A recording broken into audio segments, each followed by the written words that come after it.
This episode of Techno Buffalo is brought to you by CrashPlan. Welcome back to another episode of Ask the Buffalo. This is a show where you can ask me, John Rettinger, any question you've got from the wide world of technology. Can't make sense of all these mobile operating systems, phones coming out too quickly and don't know which one's best for you. Not sure what I do on the weekends. This is the place you can ask. This is Ask the Buffalo. Let's go and get started.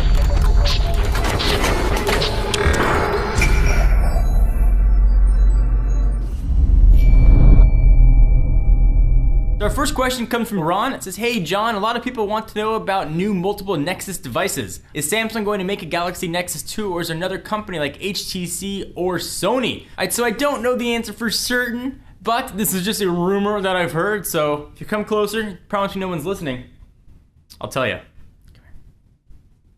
Rumor has it that Motorola will be making the next Nexus device. Ever since Google acquired Motorola Mobility, we've all expected that to finally happen. We are, though, still hearing rumors that have been coming around since before the Nexus 4 that we'll be seeing multiple Nexus devices, and perhaps that rumor meant that we're going to see different size devices. So do I think we're going to see multiple Nexi by different manufacturers? I'm trying to think probably not. I think we're probably going to have one Nexus phone per generation. I think Motorola is going to be able to make that next one. So hopefully that helps answer your question. So our next question comes from KApple21. I get this question almost every week. John, do you think that Apple will make a Retina display iPad mini? Yes, absolutely they'll make a Retina display iPad mini. The big question is always what generation. If I were a betting man, and I'm known to play a game of poker every now and then, I would say the next generation iPad mini, the iPad mini 2, will have Retina display.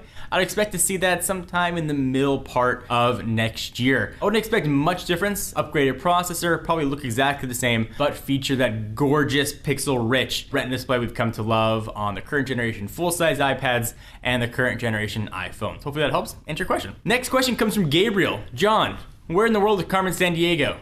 Gabriel, I don't know, but last I heard, you changed your money to rupees. Good luck, Gumshoe. Brandon Beaster asks, my upgrade is soon and I can't decide between the Nexus 4 and the Note 2. Either I get the latest version of Android or the biggest screen on smartphones today. John, which would you pick? And which one's gonna be the most user-friendly? So that is a great question. I would personally go for the Galaxy Note 2 for a few reasons. First, I love that giant screen size. And second, Android phones can be rooted, and you can put on a custom ROM on an Android phone. Now, it's certainly easiest on a Nexus device to upgrade to the current version of Android because Google provides it to you over the air. You don't even have to worry about rooting. If you want to get a little bit comfortable with the rooting phones, go the Galaxy Note 2, put on a custom ROM. I recommend the Cyanogen mod. If you're not comfortable doing that, it can be a bit confusing and daunting and scary for some folks. I would still go with the Galaxy Note 2. It's fast enough, it's running almost the latest version of Android, and that giant screen for me really does it. Personally, the lack of LTE for me is a big deal breaker on the Nexus 4. If that's not an issue for you, then you might want to consider the Nexus 4. It's certainly a good over-the-air upgrades, nice and easy, you don't have to worry about it. But for me,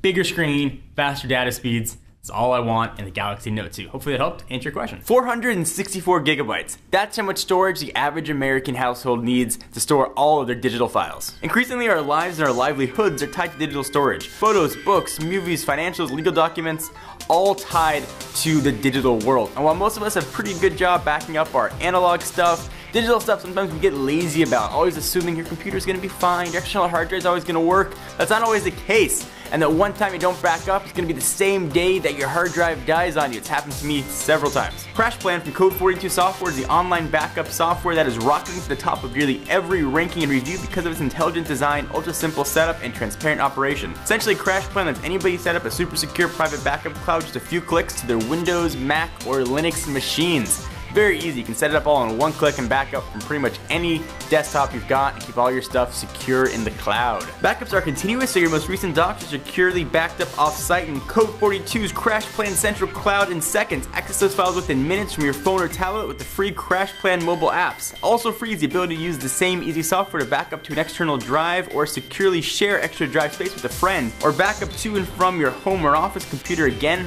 for free. CrashPlan offers truly unlimited access anywhere for just $5.99 a month, or save on a year visit for $59.99. We encourage you to try it free for 30 days. Visit crashplan.com/buffalo and start protecting your digital life with the easiest, most secure backup solution available. So thank you guys for watching another episode of Ask the Buffalo. If you want to have your question featured in an upcoming video, every Tuesday on technobuffalo.com we put up an article asking me to leave your questions in the comments. If you don't want to do that, you can send them to us on Twitter. Use hashtag AskTheB. You can send them either to me at John4Lakers or at TechnoBuffalo. Thank you guys for watching. I'm your host, John Rettinger. I'll see you next video.